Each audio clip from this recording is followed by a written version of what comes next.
பகவத்கீதை எளிய கவிதை வடிவில் எழுதியவர் திரு இரா சுந்தரேசன் அவர்கள்.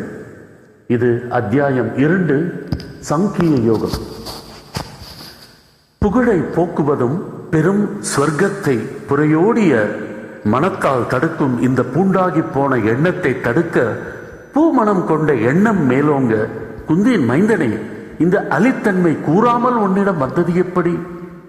உறுதியான உடல், அதில் உறையும் உறுதியான எண்ணம், உள்ளே இயங்கும் ஆத்ம சக்தி உடைய முழு மனிதன் பூரணமான தோற்றத்தில் இருந்து எஞ்சி இருக்கும் பூரணமான உண்மையை காண இயலும்.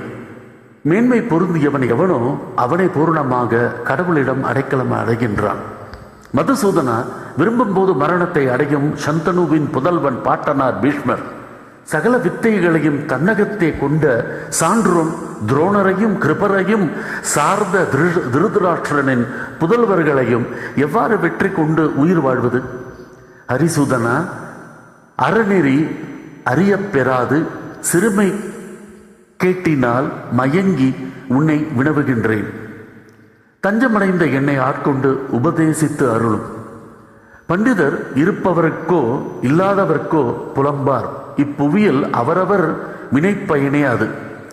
பண்பான செயலுக்கும் மனதுக்கும் ஒற்றுமை இருக்கட்டும். பண்பட்டு செய்யவில்லை எனில் பயன் ஒன்றுமில்லை. புன்னகைத்தபடி இந்திரியங்களை வென்ற பிருந்தாவன கண்ணா, உயிர்களை எல்லாம் அறிபவன், பார்த்தனின் உள்ளத்தில் உறங்கும் இவ்வுலகை இச்சையை அறிந்து பரமார்த்திக பெருவாழ்வு பெறுவதற்காக எல்லா துக்கத்தையும் வென்று நிவர்த்தி பெற தக்க தருணம் இதுவே என்று இயம்புகின்றார். ஆன்மாவிற்கு அழிவில்லை, அது வேறு உடல் எடுக்கும். ஆன்றோன் அதை அறிவான், கண்டு மயங்கான். இன்பமும் துன்பமும் குளிரும் வெப்பமும் உடலுக்கு அன்றி அதனுள் இயங்கும் ஆன்மாவிற்கு அல்ல. குந்தியின் மைந்தா, ஆற்றல் வெளிப்படும் இன்ப துன்பங்கள் உடலுக்கே. அதனை ஒப்பு நோக்கி இக்காயம் தன்னுடையது அல்ல என்கின்ற அத்தீரனை சாகா நிலைக்கு தக்கவன். இருப்பது இல்லாமல் போவதும் இல்லை, இல்லாமல் போவது இருப்பதும் இல்லை. இருப்பது ஆத்மா, நித்தியமாய் அழிவற்றதாய். இல்லாமல் இருப்பது மாறுபாடு அதனிடம் இல்லை. இவ்வுடல் இல்லாமல் அழியக்கூடியது. இப்போர் புரிவது இதுவே தருணம் பார்த்தா. இவ்வுலகில் உள்ள பொருட்கள் அழிவற்றது. இதனை அழிக்க யாருக்கும் இயலாது. இறப்பதும் இல்லை, ஆன்மா ஒருபோதும் பிறப்பதும் இல்லை. இது வளர்வதும் இல்லை, ஒருபோதும் தேய்வதும் இல்லை. இது கொல்வதும் இல்லை, ஒருபோதும் கொல்லப்படுவதும் இல்லை. இவ்வுடம்பு அழிந்தாலும் ஒருபோதும் ஆன்மா அழிவதும் இல்லை. ஆயுதங்கள் ஆன்மாவை வெட்டாது, தீயும் தீண்டாது, காற்று அதை அசைக்காது, நீரில் நனையாது. இது என்றும் உள்ளதாய் நிறையாய் நிலையாய் அசைவற்றும் அழிவின்றி இருப்பது. அழிவது இவ்வுடம்பன்றி ஆன்மா அல்ல. அது புது வடிவெடுக்கும். பாம்பு அதன் தோலை உரிப்பது போல. ஆகவே போர் புரிய இதுவே தருணம் பார்த்தா. நீ இன்னும் எண்ணத்தில் ஆன்மாவிற்கு அழிவு உண்டெனில் அதற்காக வருத்தமேன்? பிறந்தவன் இறப்பதும் இறந்தவன் பிறப்பதும் இப்புவியின் இயக்கம். வருத்தமடையாதே. பார்த்தா, போர் புரிய இதுவே தருணம்.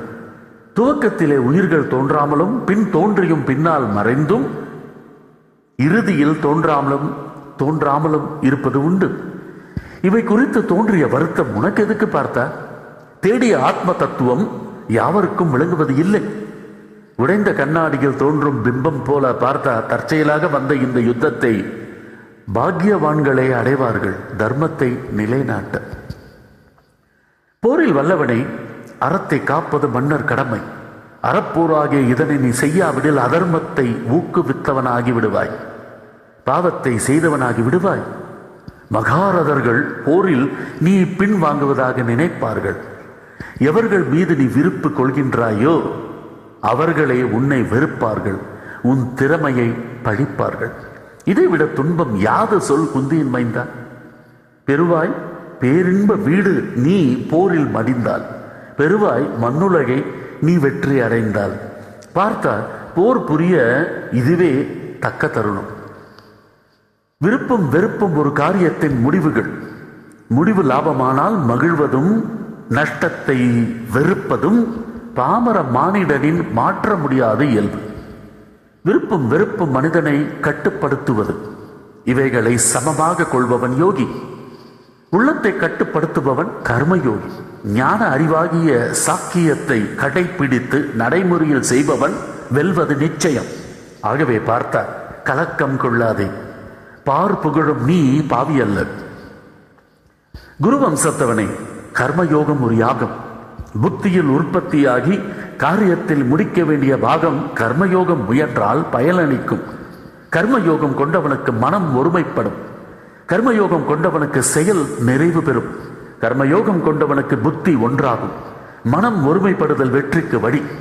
சிதறிய கிரணங்களை பூத கண்ணாடி ஒருமித்து இலக்கை எரிப்பது போல கர்மயோகம் புத்தியை ஒருமைப்படுத்தும். சிதறிய எண்ணங்கள் கொண்ட மனம் சிற்றின்பம் நாடும் எகிரிய மனதிற்கு கர்மயோகம் பயனளிக்காது. அர்ஜுனா, முக்குணங்கள் வேதங்களில் முடக்கம்.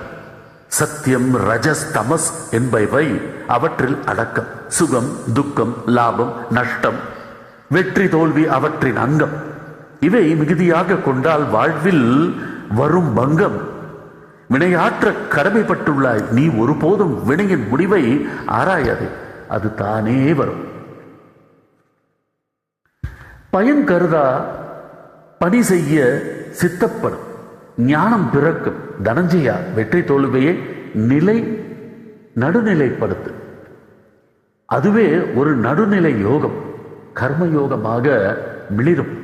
அர்ஜுனா, ஆசையோடு செயல்படாதே. பயன் கருதி செயல்படுவது மிகவும் கீழானது. முடிவு கருதி செயல்பட்டு கயவன் ஆகாதே. நடுநிலை மனமுடையவன் துன்பமடையான். நாடும் நன்மை தீமையை அவன் துறப்பான். நாடும் திறமை வலிய வந்தடையும் உன்னிடம். நீ நாடும் வல்லமை பொருந்திய காரிய யோகம் கர்மயோகி கேடில்லா பெருநிலை அடைகின்றான். கேட்கப் போவதிலும் கேட்டதிலும் பற்றின்மை அடைகின்றான். கேசவா, பரமஞானியின் சமாதி நிலை என்ன? சமாதி நிலையின் உயர்வுகள் யாவை? அவன் சாராத நிலையில் எப்படி உள்ளான்? எப்படி நடக்கின்றான்? சற்றே குழம்பி போன எனக்கு உன் வழிமுறை முற்றே தெளிவடையும் என நம்புகின்றேன். பார்த்தா, எழும் மனது ஆசைகளை அகற்றி பரிபூரணத்தை முன்மாதிரி கொண்டு மனதில் ஏற்றி ஆத்ம திருப்தி என்றதை ஆத்மாவின் மீது ஏற்றி ஆனந்த சுரூபமான ஆன்மாவை காண்பவன் ஆன்மாவில் இன்பத்தை நாடும் நிறைஞானியாகின்றான். இன்பத்தில் உடலாத, துன்பத்தில் துடிக்காத, பற்றில்லாத, கோபம் பயம் இல்லாதவனே முனிவனாகின்றான். உயரத்தில் இருந்து பார்ப்பவன் எல்லாம் சமம் என்பான். ஆமை தன் பாகத்தை ஓட்டுக்குள் அடக்குவது போல் பொருள்கள் இடத்தில் இருந்து அடக்குபவனாவான். ஆன்மாவின் நிலையை அறிந்தவன் நிலையம் அதுவே. எல்லாம் கடந்து நிற்கும் என்னையே கதியாக கொண்டார். ஐம்பொறிகளால் அமையும் செயல்கள் கட்டுப்படும். இந்திரியங்களை வசமாக்கியவன் அறிவு நிலை பெறுவான். பார்த்த, இந்திரியங்கள் பொல்லாதவை. புலனடக்கம் இம்மை மறுமை இரண்டிற்கும் சிறந்தது. பொருளை நினைக்கையில் மனம் பற்று அடைகிறது. பற்று கொள்வதால் மனம் ஆசை கொள்கிறது. ஆசை கொள்வதால் மனம் ஆத்திரமடைகின்றது. ஆத்திரத்தால் மனம் குழப்பமடைகின்றது. குழப்பத்தால் மனம் தன் வசம் இழக்கின்றது. தன் வசம் இழந்த மனம் நாசமடைகின்றது. நாசமடைந்த செயல் பெருமை சேர்ப்பது இல்லை. பெருமை சேர்க்கா மனிதன் வாழ்வதும் இல்லை. இந்திரியங்களை அடக்கியவன் மனத்தை அடக்கியவன். மனத்தை அடக்கியவன் மாவேந்தன் ஆகின்றான். மனவேந்தன் மனத்தெளிவானவன். மனத்தெளிவு மன அமைதியின் விரிவு. மன அமைதி துன்பங்களின் முடிவு. மனத்தை அடக்காதவன் ஆத்ம தியானமற்றவன். ஆத்ம தியானமற்றவன் மனசாந்தியற்றவன். மனசாந்தியற்றவன் முடிவில் அடைவது துன்பம். மனம் மடங்காதவன் ஞானம் பெறுவது இல்லை. நீர்மேல் உள்ள கப்பல் காற்றால் நிலைப்படவில்லை. மனம் புலன்களில் அலையால் ஒரு நிலைப்படுவது இல்லை. ஒரு நிலைப்படா மனம் எதையும் சாதிப்பதில்லை. ஆகவே ஆற்றலுடையோய் புலனடக்கம் இல்லாதவன் ஞானியாவது இல்லை. ஞானி விழித்திருக்கின்றான். உயிர்கள் தூங்கும் பொழுது ஆறுகள் கடலில் சென்று நிறைவடைவது போல ஆசையை அடக்கியவன் சாந்தி அடைகின்றான். அகங்காரத்தை அடக்கியவன்